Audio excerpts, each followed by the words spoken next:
right. This was a Tuesday style practice, guys. So it was a good work day, full padded practice.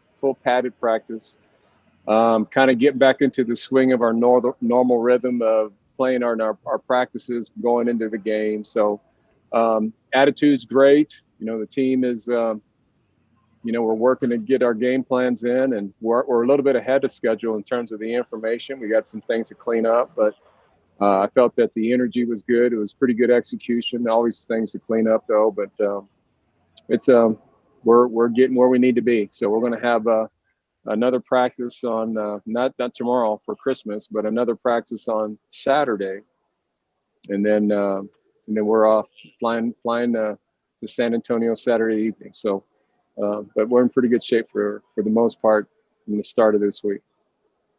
I'd like to open up for what you guys got. First question from Brian Howell. Hey, Coach. So I want to ask you first off how your COVID health is doing with this team, and then are you just sort of relieved as you look at maybe the end of the tunnel here that when after Tuesday you don't have to do this anymore? Right. You're right. There is an end of the road here. With this whole process of what we've been dealing with for the, at least we're going through this season. I'm still nervous as all get out with trying to stay healthy. We did have a few positives that were over the weekend that we kind of got ourselves in a pretty good space. So I think it's not going to be enough that's not going to stop us from playing. But we're in pretty good health. But you're right. It's like the end of the tunnel of all this stuff of been managing and monitoring for day-to-day purposes. So I would be, as soon as this game's over, hopefully with a victory, and we can put this year behind us, and I'd like to exhale. I'd like to be able to finally exhale and digest, I guess. But right now it's been we got one more week to go. We got 5 days to go probably. So we're in pretty decent health. Just trying to finish up strong and hopefully play with a good performance on Tuesday night. Adam Munster Tiger. Hi, Coach. If this was a normal bowl week, your players would get to participate in some fun activities and kind of celebrate their accomplishment. Have you been able to do anything outside of practices to kind of make it feel a little bit more like a normal bowl week, or is that just really hard to do given all the restrictions with the pandemic? Yeah, you guys remember when we first got started how the Boulder County really had a microscope on us with everything that we were doing, and remember how we had to work out with just one or two players at a time and all that. But fast forwarding where we are now is because we're still in this red level in terms of policy that in our area we haven't had enough team time to do anything together fun. So but the positive thing is that we're getting ready to leave the state and go to a place that's a little bit more open. And we have a couple of things lined up for our team to do, down there in San Antonio. So there's light at the end of the tunnel here, so to speak. Terry Fry. Framing this against the backdrop of being Coach of the Year finalist and Pac-12 Coach of the Year, it was 13 years since you've been a college head coach. Since then, you've only been in college football 1 year. Was it just like riding a bike coming back to college football? Did you have to adjust? And then this is a bizarre year to draw those comparisons, but how do you feel about coming back into college football and what you found? I've always felt that college football was my most, I think, impactful parts of my career because you're developing young players and you get them from high school, then they graduate and become young men by the time they graduate from college. So I've always felt like this is the best time in my career on this level is to impact young people. I think in the NFL, it's not quite like that. It's more business oriented. It's more goal oriented about them achieving their personal goals. A lot of it is financially based. And here, even though they aspire to be that level, this is still the most impactful level in that I really enjoy. So I think the hardest thing, Terry, for me is, I'm expecting excellence a lot of the time in execution. And I think the coaches keep reeling me in about, God, you got to remember, you just came from the NFL. This is what it is in college. So I've been reminded a time or two throughout the season about my expectations are a lot higher in terms of what it should look like versus what the NFL expectations are. So that's been my biggest struggle, because I'm always shooting to be the best we can be, and no balls on the ground, no drop passes, those typical things that I think we deal with a lot easier on the NFL level. I think here, because of young players and they're developing, they're going to make mistakes. And, sometimes I have to be reminded that, remember, you're back in college, you're not in the NFL. So, but I really enjoy this level. I enjoy, being a factor in their lives when they become 18, 19, 20-year-olds. And, you see that maturity that they have, and, and where they started and where they end up. So that's the biggest enjoyment that I like about college. Thanks, Karl. Chase Howell. Hey, Coach. With this being one of the more popular bowl games in Texas, and obviously playing the flagship school in the state, how important do you think this game is for the perception of the program, especially in that region of the country, when it comes to recruiting and all of that? You just hit it all. You hit all those, I think, deal points, Chase. That's important. It is important to play well against a team, a program that's probably year in and year out a top 20 program. And to finish the season on a positive note would definitely, I think, be a feather in everyone's cap for all the fruits of their labor and stuff that they've done through the course of the season, and finishing strong and using that push to kind of get you, excited about the, 2021.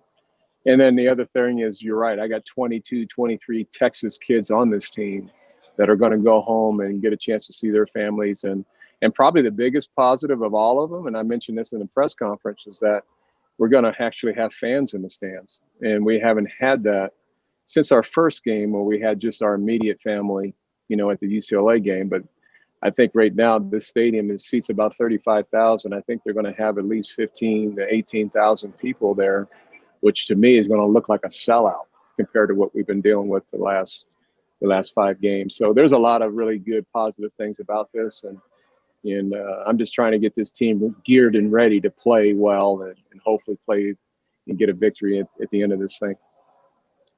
Justin Guerrero.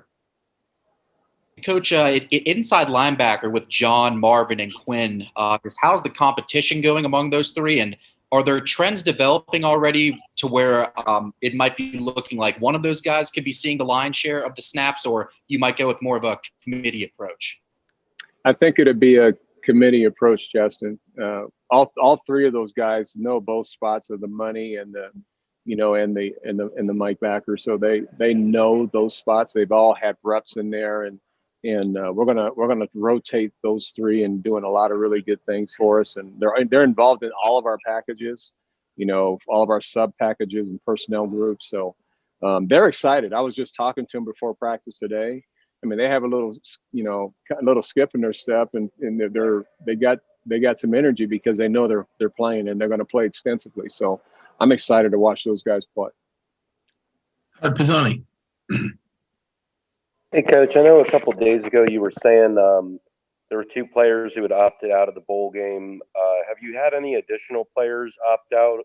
Have you had any additional conversations with those 2 who have opted out? And Terry was wondering what your favorite Godfather movie was, so I figured I'd ask that. That's a hard question, Terry, but I'll tell you this, I do have the trilogy at home. So I like them all. I'm probably, if I have to, I'm going to Terry's question first. I say the first one, because that set up everything else. But the first one with, dealing with, how he was transitioning into becoming this, this significant person. I think that was huge. But I love them all, and my wife can't stand them. My wife. I mean, I have the package. I have my DVD package of those 3. But in getting back to your question, Hart, just those 2. We had 2 that opted out, both freshmen, with Miller and Clayton. And no, I have not, since they went home, I have not talked to them. I'm focused on finishing this season with these current players. And, there's players that were injured and permanent, that missed the season. They're at home too. So I'm really trying to finish up on the current team that's currently here practicing and playing, and then we'll assess and go through everything else after the season. Let's go to Greg Luca. Coach, I want to ask you about Chance Lytle, given that he played in high school here locally. I know he's got an injury situation, but I was hoping you can update just how he's doing, you know, what he brought to your team before he went down, and kind of what the outlook is for him going forward. All of those are I say he's in a trending up mode. You know, I think Chance has found out a lot about himself as a football player, that he discovered that he loves the game and that he can be very good at it.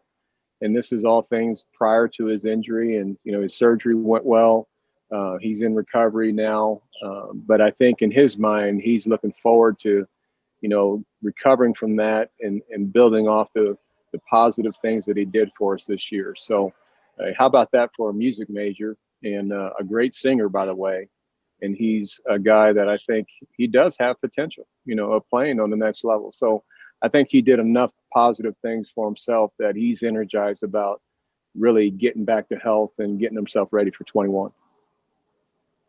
And Greg, by the way, he sings opera, and he's been featured before on the Pac-12 network singing some opera. Let's go to Neil Welk. Hey, Coach, I don't know if you were aware that Derek Brossard was the Mayo Clinic Comeback Player of the Year this year. No. He's a As you were watching him, I'm sorry, he's a finalist. You beat Platty. Okay, I'm about to say you beat Platty to the punch, if that's true, because usually Platty tells me that prior to any of those things. We're hoping he wins. I'm sorry. He's a finalist. As you were watching him develop from the day you got here, Boulder, to now, what struck you about Jarek's progress? You know, it's interesting that you bring that up, because that's, people have said that, you know, he's overcome 2 ACLs, which he has. But I remember back in March, there was actually questions and thoughts about whether he would be healthy enough to play this fall. And that was back in March, you know, because he wasn't going to be able to go through spring practice, which is when I first heard about him, when I was first hired. So he was one of those guys, I think, that was just on the peripheral of our thoughts, because we thought it'd be Alex Fontenot and, you know, the guys that played last year. So, you know, it was one of those, we'll see if he's ready for camp, you know, we'll see if, you know, where he would be in our depth chart, things like that. So for that scenario to happen back in March and to how we ended the camp, you know, I'm talking about October, he was our best player, you know, in that position, and played the most consistent. And those guys, and look what he did this year. So it's interesting that you bring that question up, Neil, because he was really, we weren't sure if he was going to be healthy enough to play. To now he was a player of the year. How about that? So he's come a long way. Make a long story short.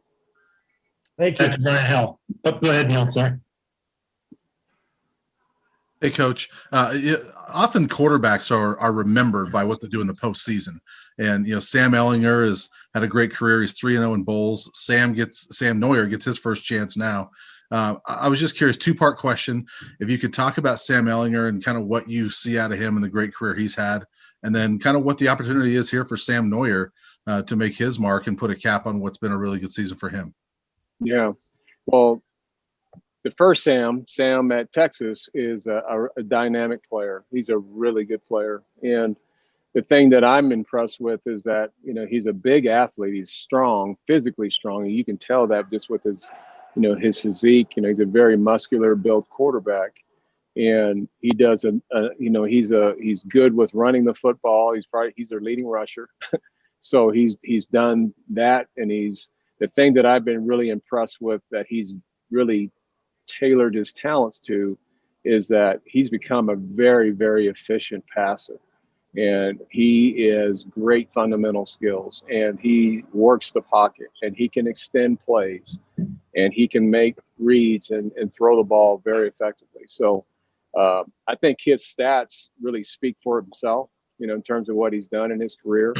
So he's obviously a 3 or 4 year starter, and he's playing that way. He's a really good player. And I think for Sam's stance, we're very pleased with how Sam came along in such a short period of time. And the thing that's different is that they're both seniors, right? But here's a guy that's had multi-years of experience, and here's Sam that's had 5 games of experience. So we know that Sam has a lot more on the table that he's going to grow from and learn from. And we're hoping that this week that he plays, that he shows those steps of improvement, that he can play a solid game so that he can bring that into his off season about being energized and motivated about improving and being ready to go for another year. But both Sams are very good players. Their Sam is he's really developed, and I think he's probably one of the top, I would say one of the top rated quarterbacks in the country right now. Let's go to Chase Howell. I'm sorry, I skipped somebody. Let's go to Chase now. I'll come back to you, Terry. Okay, cool. Can you kind of explain the importance of staying in Texas and recruiting that state every year and trying to get the best players out of that state? Explain the importance of that. That's something, even back when I was here in my other 2 stints in the 90s, we've had great players, in our program from the state of Texas. And that list goes on and on with, it could be Canavas McGee and Alfred Williams and Chris Hudson. I mean, we had a number of really good players, Marcus Stiggers. Just with that time frame when I was, here in the 90s. So, it's been a good pipeline for us, for a long period of time.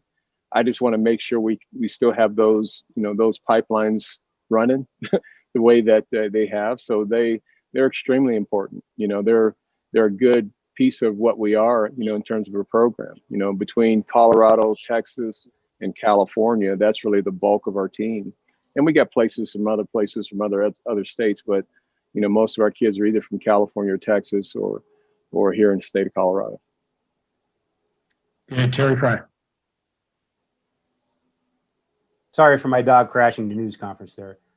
This is the first time you're going to be playing a team that's in the process of or has had a full season. Are you curious or concerned about the difference in that can make in the matchup? Yes and no. And the reason why I say no is because of this COVID thing. If it was just a normal year and they were full health all the time, and we're all up and down. It's been a struggle for all of us. They've had some issues, we've had issues. So I would say, they played 4 more games than we have. They're 6-3 or 7-3. What are they? I can't remember. So they played 3 more games. So it's I don't think it's as big a factor as it normally would be, Terry. Just because of all of the things dealing with COVID, it's made, they've been hit just like we've been hit. They've had guys opted out. They had injuries. So they're still a very good team. I think anybody, whenever they still have their starting quarterback, that gives you a chance to be a really good team. And that piece is still there. So, and so is ours. So our piece is still there. So we know that this is going to be a great challenge for us, and it's a great challenge that I'm really excited for our guys to look at and take, because we need to continue to grow and build as a program, and